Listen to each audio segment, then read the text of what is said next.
Bonjour et bienvenue sur Crypto House. Aujourd'hui, on va parler d'un projet qui a vraiment le vent en poupe, c'est Uniswap. Et ça, c'est pour tout de suite.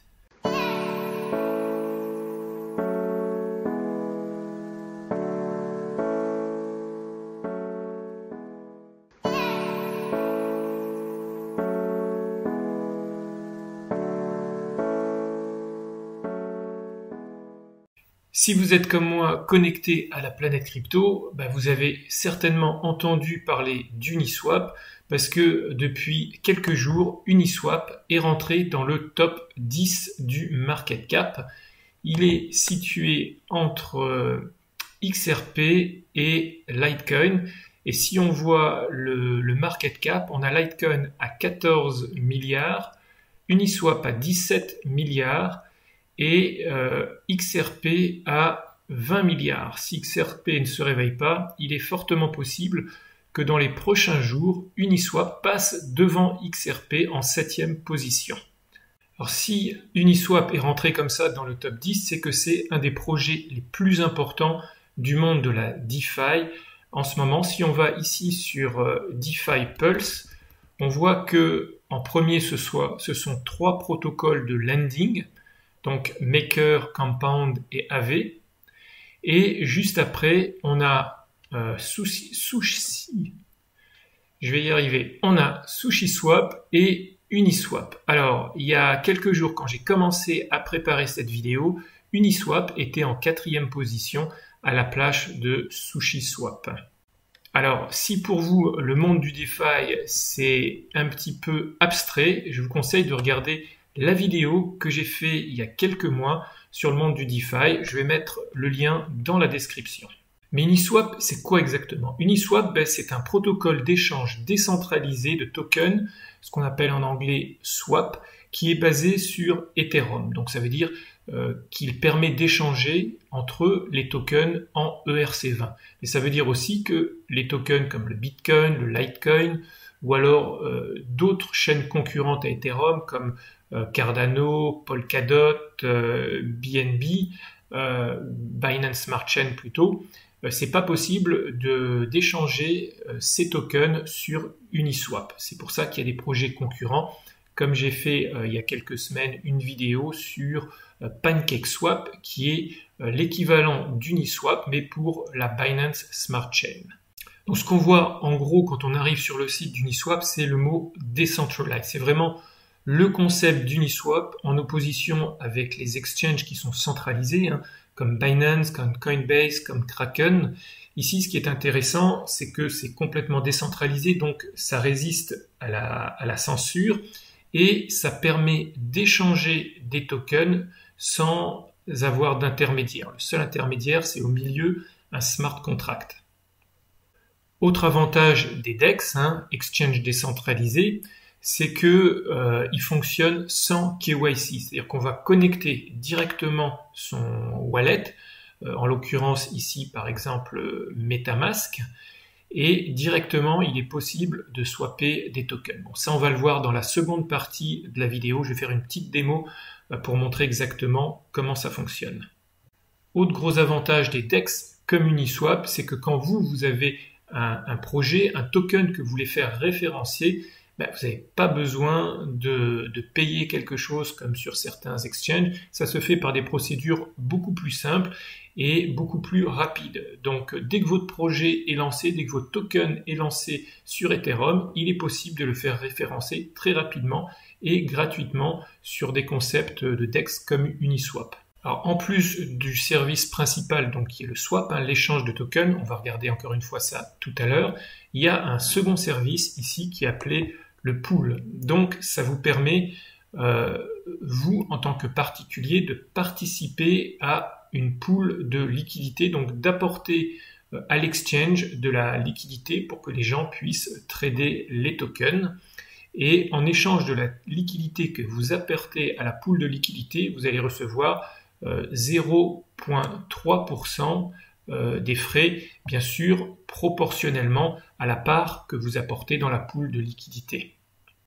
Alors, pool de liquidité, c'est le mot anglais. En français, on pourrait appeler ça réserve de liquidité. Et comme pour la partie DEX, c'est complètement géré de manière décentralisée. C'est complètement automatique avec des smart contracts et des algorithmes. Alors maintenant, on va passer quelques minutes sur l'histoire d'Uniswap. Alors, le projet a été lancé en novembre 2018 par Hayden Adams et c'est, disons, la version 2 des DEX, Uniswap. Il y a d'abord eu des projets comme EtherDelta qui a été vraiment le premier DEX de l'histoire, mais avec une interface qui était vraiment pas intuitive du tout et un concept qui était basé sur des order books, donc pas vraiment adapté à des blockchains comme Ethereum, qui sont très très lentes avec leur concept de layer 1, et il a été remplacé avec l'arrivée du DeFi à des concepts de pool de liquidité comme Uniswap, SushiSwap ou d'autres projets du même type. Alors en juillet 2018, Adams avait reçu un financement de la fondation Ethereum et grâce à ce financement, Uniswap avait pu bénéficier d'un audit de sécurité sur les smart contracts, ce qui a permis à la version 1 d'être vraiment sécurisée. Alors l'attraction de cette première version a permis à Uniswap de recevoir le support d'investisseurs pour développer la version 2. Et la version 2, c'est encore la version qu'on utilise aujourd'hui. Et cette seconde version, elle fut lancée en mai 2020. Alors la grosse différence entre la version 1 et la version 2, c'est que par exemple, si on veut passer de l'USDC au token DIA, par exemple, on n'est pas obligé de passer par Ethereum. Maintenant, il y a des pools de liquidité qui permettent de passer de l'un à l'autre directement. Puis ensuite, la troisième phase d'Uniswap, elle est en train de se dessiner maintenant puisque en août 2020, Uniswap a levé 20 millions de dollars par des VC, ce qui a permis d'abord de faire grossir l'équipe et ce qui permet en ce moment à Uniswap de développer la version 3 du protocole. Avant de regarder la version 3 du protocole, on va s'attarder quelques minutes sur le token en lui-même. Alors, le token, il a été lancé le 17 septembre 2020 et à l'époque, il était à 4 $ par token et c'est un token de gouvernance du projet. Et ce qu'il faut savoir, c'est que juste après le lancement, en quelques heures, il est passé de 4 $ à plus de 7 $. Des tokens ont été distribués sans ICO. Alors, il y a eu 60% qui ont été distribués à la communauté, 21,51% à l'équipe d'Uniswap, 17,8% aux investisseurs et 0,069 à des conseillers. Et petit à petit, les tokens vont être libérés dans les 4 années à venir. Donc il va y avoir beaucoup plus de tokens qu'actuellement. Ce qui est intéressant aussi de noter, c'est que Uniswap a fait un airdrop. Alors cet airdrop, si vous avez eu la chance d'y participer, vous avez pu obtenir 400 tokens unis gratuitement. Et pour ça, ce qui suffisait, c'était simplement avant le 1er septembre 2020, c'était de faire un swap sur Uniswap.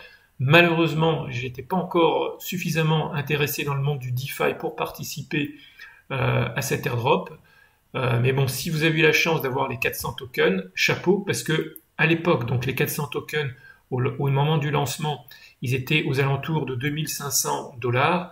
Et aujourd'hui, ça représente plus de 12 000 $, et plus exactement 13 200 $ au cours d'aujourd'hui. Alors, il y a 1 milliard de tokens au maximum, et aujourd'hui, un petit peu plus de la moitié, 521 millions, sont déjà en circulation. Alors, revenons maintenant sur ce qui va arriver très prochainement, c'est la version 3 du protocole Uniswap. Elle est apparemment attendue dans les prochaines semaines. Alors, il va y avoir 3 évolutions majeures. La première, c'est que grâce au token, vous allez pouvoir participer à la gouvernance d'Uniswap en votant sur les futures évolutions. La seconde évolution, c'est qu'il va y avoir l'intégration d'une solution de layer 2 pour réduire les frais de transaction qui, à chaque fois qu'on fait un swap, sont vraiment énormes. On parle aujourd'hui entre 15 et 25 $ par swap, ce qui freine vraiment le développement d'Uniswap. Parce que si on compare avec, par exemple, ces PancakeSwap que j'ai essayé il y a quelques temps, Là, on est sur des frais de transaction qui sont de quelques cents, donc quelques cents comparé à une vingtaine de dollars en moyenne. Alors apparemment, alors il y a déjà des démos qui tournent. Donc là, on a l'interface de démo qui change pas beaucoup, je dois dire, de la version actuelle. Et ils vont apparemment utiliser la solution Optimism pour atteindre de 250 à 2000 transactions par seconde. Optimism, c'est aussi ce que normalement Ethereum 2 devrait utiliser. Ne cherchez pas de token, il n'y a pas de token derrière cette solution. C'est une solution qui s'intègre vraiment dans la blockchain. Et la troisième évolution, c'est qu'il y aurait potentiellement un partage de revenus avec les possesseurs de tokens. Et ça renforcerait encore la position dominante d'Uniswap sur le marché. Alors on en arrive à la conclusion. On va regarder d'abord les points positifs, puis les points négatifs. Alors le premier point positif, c'est que malgré que ici sur la capitalisation au niveau DeFi, il soit en 5e position, au niveau d'utilisation, c'est et de loin à plus de 50%, à 50,09%, la plateforme DEX la plus utilisée au monde. Ensuite, on a SushiSwap, je vais y arriver, à 17%, et ensuite on a OneInch avec 10% du volume. Le gros avantage aussi d'Index, en particulier d'Uniswap, c'est que les tokens, après leur lancement, ils sont référencés souvent sur Uniswap, en tout cas s'ils sont en ERC20, et ce n'est que quelques semaines, voire quelques mois après, qu'ils sont référencés sur des exchanges centralisés. Il y a notamment un exchange qui s'appelle Gate.io, qui référencie assez rapidement les tokens, mais quand même quelques semaines, voire quelques mois après Uniswap. Et ensuite, ça arrive sur les gros exchanges comme Binance, puis Coinbase, c'est souvent des années après. Et donc, ça permet d'obtenir les tokens à des prix en termes d'évaluation beaucoup plus faibles. Autre gros avantage d'Uniswap, c'est qu'il est décentralisé, non custodian. Donc, ça veut dire que vos tokens restent sur vos toilettes. Vous n'avez pas besoin de les envoyer chez un tiers qui peut, par exemple, se faire hacker. Et aussi, sur Uniswap, comme il utilise un wallet, par exemple, comme MetaMask, où il n'y a pas de KYC, ça veut dire que c'est beaucoup plus anonyme qu'un exchange comme Binance ou les autres exchanges qu'on connaît bien. Le gros désavantage d'Uniswap aujourd'hui, ce sont les frais de transaction. Alors ça devrait changer avec la version 3, mais n'empêche qu'aujourd'hui, quand on compare Uniswap avec des exchanges centralisés, c'est vraiment énorme la différence. D'un côté, on parle de quelques cents et de l'autre, on parle de 15, 20, voire plus de dollars. Autre désavantage, c'est que Uniswap vous permet de swapper que des tokens en ERC20.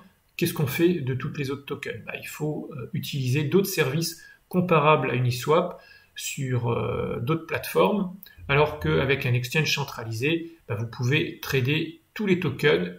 Autre point négatif que je vois avec Uniswap par rapport à PancakeSwap que j'ai utilisé il y a quelques semaines, c'est que avec Uniswap, vous pouvez swapper et vous pouvez fournir de la liquidité à une pool.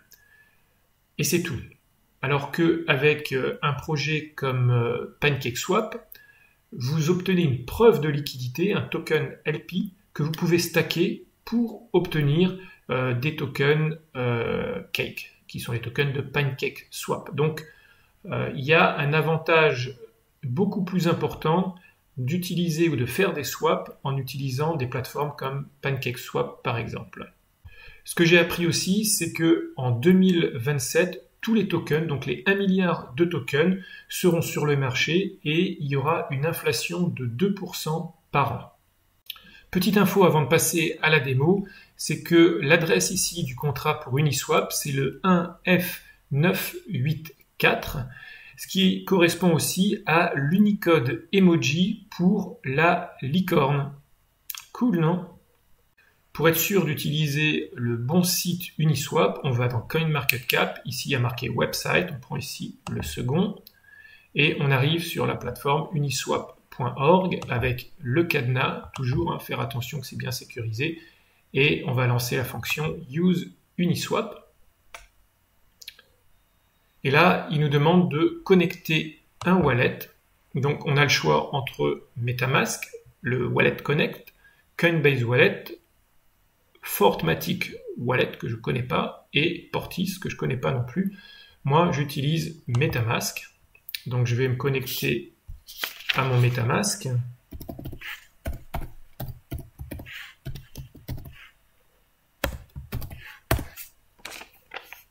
Voilà. Et donc, on a ici la fonction swap. Et par exemple, ce qu'on veut faire, c'est swapper, alors on va dire 0.1 Ether pour, par exemple, du token uni, donc qui est le token ici. Et donc, pour 0.1 Ether, on va recevoir 5,78 uni.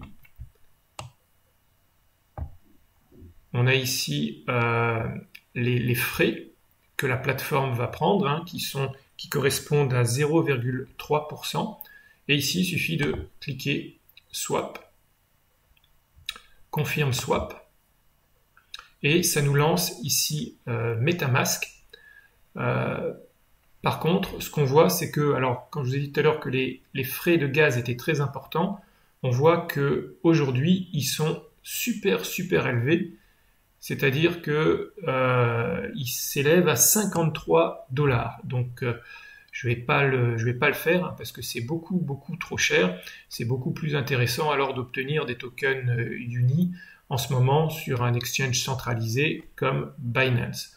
C'est pour ça que c'est important que la version 3 arrive rapidement parce que à moins d'être un gros investisseur et de vouloir obtenir des centaines, voire des milliers de tokens unis, c'est hors de question de payer 53 $ juste pour cette transaction. Donc ici, on va rejeter la transaction.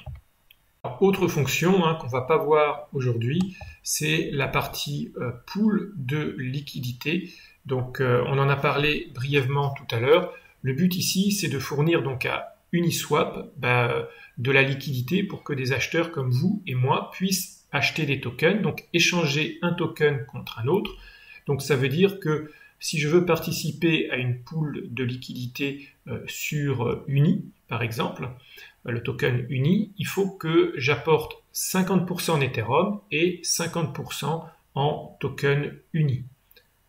Et ce qui permet ensuite, une fois qu'on a fait ça, d'obtenir 0,3% des frais proportionnellement à la part de la pool. Donc, par exemple, hein, ici, il faut donc apporter, par exemple, un Ether, mais en échange, ça veut dire qu'il faudrait avoir, par exemple, si je veux du Uni, ici, voilà, ça veut dire qu'il faudrait obtenir en échange 57 tokens Uni, ce que je n'ai pas, donc je serai forcé, ici, voilà, il y a marqué Insufficient Uni Balance, donc je suis forcé d'acheter des Unis pour pouvoir participer à cette pool de liquidité. Avant de conclure cette vidéo, deux petites questions pour vous. Est-ce que vous avez eu la chance de participer à l'airdrop et de recevoir les 400 tokens? Et si vous utilisez Uniswap, pourquoi est-ce que vous l'utilisez? Pourquoi est-ce que vous le préférez par rapport, par exemple, à un exchange? Et à la limite aussi, dites-moi si vous utilisez les pools de liquidité et est-ce que vous trouvez que c'est intéressant, vous en tirez suffisamment de revenus. Alors, si la vidéo vous a été utile, un moyen de soutenir la chaîne gratuitement, c'est de mettre un pouce vers le haut. Et moi, je vous dis à bientôt. Ciao, ciao.